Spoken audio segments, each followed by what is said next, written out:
Hello everyone, welcome back to my YouTube channel on study. So इस lecture में हमने construction management and accounts subject का chapter शुरू किया है, that is control of progress. इससे पहले हमने इरिगेशन इंजीनियरिंग का सब्जेक्ट अभी कंप्लीट किया हुआ है। So I will request you कि आप वहाँ पर जाकर एक बार वीडियोस देख लो सो दैट कि आपको साइड आउट क्लियर हो जाए। और आज से हम शुरू कर रहे हैं construction management and accounts subject. तो आइए देखते हैं कंट्रोल ऑफ प्रोग्रेस में हम कौन कौन से टॉपिक्स आज कवर करने वाले हैं। सबसे पहले तो definition, methods of recording progress, first is analysis of progress. So start करते हैं आज का लेक्चर डेफिनेशन के साथ।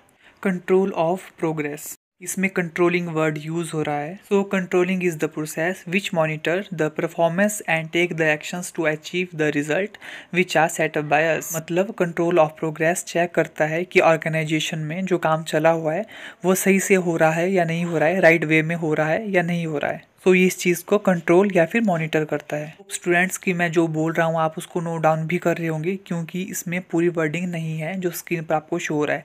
एग्जाम्पल भी नहीं है, एग्जाम्पल मैं आपको खुद से बता रहा हूँ, इसको नोट डाउन करते रहो। एग्जाम्पल लेके समझते हैं। अगर कोई भी ऑब्जेक्टिव को या फिर मोटिव को अचीव करना है और अगर हम उस पर कंट्रोलिंग नहीं करेंगे या उसको इवेल्युएट नहीं करेंगे तो हम अपने गोल को अचीव नहीं कर सकते। जब हम कोई बड़ा प्रोजेक्ट शुरू करते हैं तो उससे पहले हम क्या करते हैं, सिलेक्शन ऑफ साइट देखते हैं, अच्छे वर्कर्स देखते हैं, अच्छे इंस्ट्रक्टर देखते हैं और उससे पहले हम ट्रेनिंग प्रोवाइड करवाते हैं। ये मेहनत हम क्यों करते हैं? ताकि जो हमारा काम है, जो हमारा प्रोजेक्ट है वो राइट टाइम पर हो और अच्छे वे में वो कंप्लीट हो, कंस्ट्रक्शन भी अच्छे से कंप्लीट हो जाए। तो कंट्रोलिंग का काम ऑर्गेनाइजेशन में मैनेजर का होता है। ये टाइम टू टाइम चेक करता है everything. Now next topic is progress. Progress का मतलब है मूवमेंट टूवर्ड्स द गोल। मतलब हम गोल के कितने करीब हैं, हमने कितना काम किया और कितना काम हमें गोल को अचीव करने के लिए रहा। So in organizational way progress means moving towards the goal. So it is the predefined path. और इसकी प्रॉपर डेफिनेशन आपको स्क्रीन पर शो हो रही है।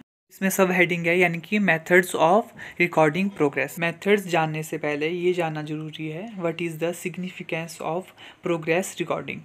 किसी भी प्रोजेक्ट के अंदर प्रोग्रेस को मॉनिटर करना बहुत इंपॉर्टेंट होता है। अगर हम मॉनिटर नहीं करेंगे तो हमें पता नहीं चलेगा कि हमारा प्रोजेक्ट जो है वो स्मूथली चल रहा है या वो फास्टली चल रहा है। तो इसलिए ज़रूरी है कि एक सिस्टम बनाया जाए प्रोग्रेस को रिकॉर्ड करने के लिए, जिससे पता चले कि हमारा जो प्रोजेक्ट है वो स्मूथली डायरेक्शन में जा रहा है या फिर डिले तो नहीं हो रहा हमारे प्रोजेक्ट में। तो इसलिए हम क्या करते हैं, जो हमारा पास एक्चुअल प्रोग्रेस चली हुई है उसको हम कंपेयर करते हैं प्री प्लान प्रोग्रेस से, जो हमने पहले से प्लान की हुई है, ताकि उसको कंपेयर करके हमें पता चले कि जो हमारा काम है वो फास्ट है या स्लो है। अगर वो स्लो है तो क्या रीज़न है कि वो स्लो है, कहीं उसकी क्वालिटी में कुछ चेंज करने की ज़रूरत तो नहीं पड़ रही है। सो इससे पता चलता है कि क्वालिटी में फोकस करें या क्वांटिटी में फोकस करें। So there are 5 methods of measurement of progress. So ये मेथड्स हैं। First one is job diary, second one is measurement book, third is job abstract, fourth is register of instruction, then fifth is progress report या फिर chart. तो one by one इसे explain करते हैं। So first one is job diary. Job diary एक important tool है। इसे हम यूज़ करते हैं साइट पर, जहाँ पर जो इवेंट चला हो उसे हम वीकली या मंथली जो भी रिकॉर्ड है उसको हम नोट डाउन करते हैं, ताकि हम प्रोग्रेस को गोल तक पहुँचा सकें। सो जो साइट पर जेई होता है या सुपरवाइज़र या फिर इंस्ट्रक्टर होता है उसे वो डेली नोट्स बनाता है। एसडीओ जब इंस्पेक्शन करने के लिए आएगा तो वो इस रिकॉर्ड में अपने साइन भी करेगा, साथ में कॉन्ट्रैक्टर और जो इंस्ट्रक्टर है उसके साइन भी लेगा, ताकि कल को कुछ भी प्रॉब्लम ना आए। जो जो चीज़ें हम जॉब डायरी पर रिकॉर्ड करेंगे वो चीज़ें आपकी स्क्रीन पर शो हो रही हैं। इसमें पहला है टाइप ऑफ वर्क डन, मतलब वर्क कौन सा हो रहा है। कंस्ट्रक्शन हो रही है तो कंस्ट्रक्शन में फाउंडेशन वर्क हो रहा है या फिर ब्रिक वर्क हो रहा है। दूसरा क्वांटिटी ऑफ वर्क, कितने हेक्टेयर्स तक वर्क हो रहा है, कितने एरिया तक वर्क हो रहा है। Then third is attendance record. इसमें सभी की अटेंडेंस लगेगी, चाहे वो क्लास 1 ऑफिसर हो या फिर वो क्लास 4th या फिर कोई भी लेबर हो। Then fourth is record of used material, मतलब कितना मटेरियल आपने डिपार्टमेंट से इशू किया है। सो क्वांटिटी ऑफ मटेरियल भी आपको उस रिकॉर्ड में नोट डाउन करना होता है। Then funds received and payment, कितना फ़ंड आ रहा है, कौन डिपार्टमेंट कितना फ़ंड दे रहा है और पेमेंट किस किस लेबर को कितनी देनी है, वो भी इस रिकॉर्ड में नोट डाउन हम करते हैं। देन नेक्स्ट है इंस्पेक्शन रिपोर्ट। तो इसमें क्या होगा कि जब भी इंस्पेक्शन होगा साइट का या फिर कंस्ट्रक्शन का, तो वो किस डे में हुआ था और क्या क्या कमियाँ उन्होंने निकाली थी, वो सब कुछ इसमें नोट डाउन होगा। Then second last one is record of official correspondence. इसमें क्या होगा कि जो नोटिस हमारे को ऑफिस से आया हो या कॉन्ट्रैक्टर ने दिया हो उसको भी हम रिकॉर्ड बनाकर रखते हैं, चाहे वो नोटिस हमें मेल के थ्रू आया हो या लेटर हो या फिर फ़ोन पे कोई मैसेज आया हो, तो उसको हम रखते हैं ताकि फ्यूचर में कुछ भी अगर प्रॉब्लम आए तो हम उस नोटिस को बता पाएँ। Last is information of equipment and machines. इसमें जो भी मशीन्स हमने किसी से इशू की हुई है तो वो भी हमें आपको लिखनी पड़ती है कि हमने कहाँ से और किस डिपार्टमेंट से ली हुई है। And second method is measurement book. Site पर मेजरमेंट बुक जेई के पास होती है और ये जेई ही इसको मैनेज करता है। सो जो जेई है वो क्वालिफाइड होना चाहिए, एक्सपीरियंस्ड होना चाहिए, क्योंकि इसमें हम क्या करते हैं कि क्वालिटी ऑफ वर्क को कैलकुलेट करते हैं और उसी की बेस पर हम कॉन्ट्रैक्टर को बीच बीच में पेमेंट देते रहते हैं। इसमें जनरली 3 बुक्स होती हैं जो कि आपको स्क्रीन पर शो हो रही हैं। First one is general measurement book, second is standard measurement book, then third is check measurement book. First one is general measurement book. इसमें क्या होगा कि सभी लोगों के पेमेंट इसमें होगी, चाहे वो कॉन्ट्रैक्टर हो चाहे वो लेबर हो। Then second is standard measurement book. Future में अगर रिपेयर करने पड़े जो प्रोजेक्ट हम बना रहे हैं तो हम बार बार मेजरमेंट नहीं करेंगे, तो इसमें हम ऑलरेडी मेजरमेंट जो हमने की हुई है वो रिकॉर्ड रहेगा और ये जिम्मा भी जेई या एसटीओ का ही होता है। उसके बाद लास्ट है चेक मेजरमेंट बुक। ये भी जेई और एसटीओ का ही जिम्मा होता है। इसमें क्या होता है कि जो जेई होता है वो एंट्री करेगा और जो एसटीओ होता है वो इसको क्रॉस चेक करता है। जितनी भी एंट्रियाँ जो जेई करेगा उसको क्रॉस चेक करता है एसटीओ। मतलब इसमें चेक होगा कि किसी को डबल पेमेंट तो नहीं जा रही है या फिर किसी को पेमेंट नहीं मिल रही है, तो वो भी इशू इसमें ही चेक होते हैं। उसके बाद थर्ड मेथड है वर्क एब्स्ट्रैक्ट।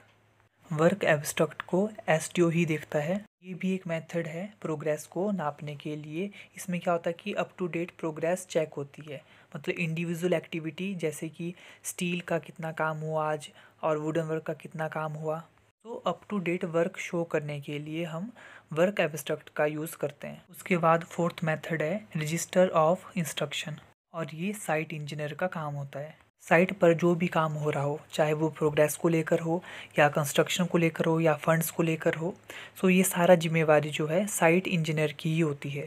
सो ये सारी बातें मैनेज करने के लिए एक रजिस्टर बनाया जाता है। जो इंस्ट्रक्शन दी जाती है या ऑर्डर दिए जाते हैं वो सारी चीज़ें हम रजिस्टर पर नोट डाउन करते हैं, जैसे instructions by engineer, instruction related to quality change और instruction related to quality change, quantity change और instruction related to operation. So material की क्वालिटी को चेंज करना है, क्वांटिटी को चेंज करना है, ये ऑर्डर पर ही डिपेंड करता है।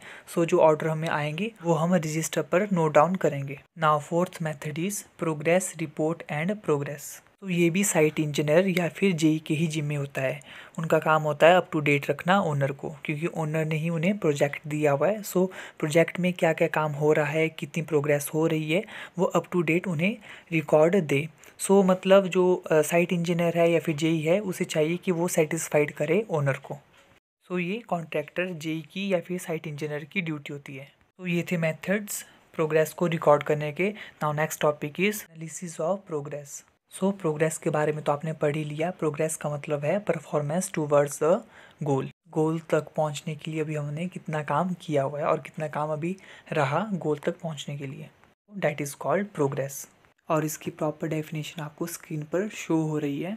Down this lines. इसी में ही सब हेडिंग है cost. What is cost, what is the type of cost. So there are 5 type of cost. First one is fixed cost, then variable cost, then semi variable cost, fourth cost is direct cost, then fifth is indirect cost. So one by one in सभी cost को हम discuss करेंगे। But सबसे पहले देखते हैं कि what is cost. Cost का मतलब है एक्सचेंज ऑफ सर्विस। अभी हम कोई चीज़ लेते हैं, कोई चीज़ परचेज करते हैं तो हम बदले में उन्हें पैसे देते हैं। तो it is type of revenue. अब डिस्कस करते हैं type of cost. First type है इसका फिक्स्ड कॉस्ट, जो कि आपको स्क्रीन पर शो हो रहा है। कि फिक्स्ड कॉस्ट जो है ध्यान से समझिएगा, अदरवाइज़ आप कंफ्यूज होंगे। देखिए फिक्स्ड कॉस्ट जो है टोटल कॉस्ट में सेम रहती है, बट ये पर यूनिट वेरी करती है। एग्जाम्पल लेके समझते हैं। एक कैलकुलेटर बनाने की फैक्ट्री है और उस फैक्ट्री का जो रेंट है वो 10,000 है पर मंथ। सपोज हर महीने जो है 100 कैलकुलेटर हम बनाते हैं, तो हर एक कैलकुलेटर पर जो कॉस्ट है वो 100 रुपीज़ पड़ रही है। 100 कॉस्ट ये इसलिए आई क्योंकि फैक्ट्री का जो रेंट है वो 10,000 है। सो हमने क्या किया, 10,000 को हमने 100 से डिवाइड किया और बचा 100। सो 100 का मतलब है पर कॉस्ट ऑफ द कैलकुलेटर 100 आ रही है। बट 100 कैलकुलेटर बनाने के बजाय हम 1000 कैलकुलेटर बनाएं तो क्या होगा कि जो कॉस्ट ऑफ द फैक्ट्री है वो तो सेम रहेगी, but per unit cost decrease हो जाएगी। 10,000 divided by 1000 so equal to 10। तो जो फी ऑफ कॉस्ट लग रही है पर कैलकुलेटर के ऊपर वो 10 लग रही है। And second is variable cost. Quantity change होने की वजह से टोटल कॉस्ट भी चेंज हो जाती है, बट पर यूनिट वो सेम रहती है। ये भी हम एग्जांपल लेके समझते हैं। अगर हमें ज़्यादा कैलकुलेटर बनाने हैं तो ज़्यादा रॉ मटेरियल चाहिए, और ज़्यादा रॉ मटेरियल चाहिए तो कॉस्ट भी ज़्यादा लगेगी। बट जो रेंट ऑफ द फैक्ट्री है वो तो फिक्स है, जो कि 10,000 रेंट है।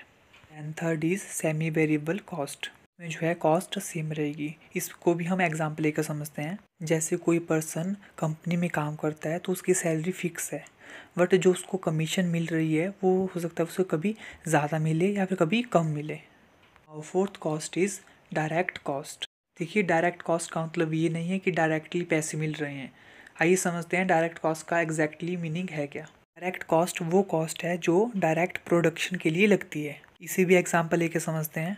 जैसे सीमेंट फैक्ट्री है, तो जब वहाँ पर सीमेंट बनता है तो पहले तो उन्हें रॉ मटेरियल लेना पड़ता है, उसके बाद जो लेबर वहाँ पर काम करते हैं उन्हें भी पैसे देने पड़ते हैं, पेमेंट देनी पड़ती है। उसके बाद वो सीमेंट बैग जो है रेडी होकर मार्केट में पहुँचते हैं और उसको हम परचेज़ करते हैं। और जब हम उसको परचेज़ करते हैं तो उसमें जो लेबर कॉस्ट है वो उसमें इंक्लूड होती है, प्लस जो उन्होंने रॉ मटेरियल भी लिया हुआ है वो कॉस्ट भी उसमें ऑलरेडी होती है। So that is called direct cost. Now last cost is indirect cost. Indirect cost में प्रोडक्शन कॉस्ट का कोई लेना देना नहीं होता है। मतलब जब हम किसी चीज़ को परचेज़ करते हैं तो उसमें इनडायरेक्ट कॉस्ट इंक्लूड नहीं होती है।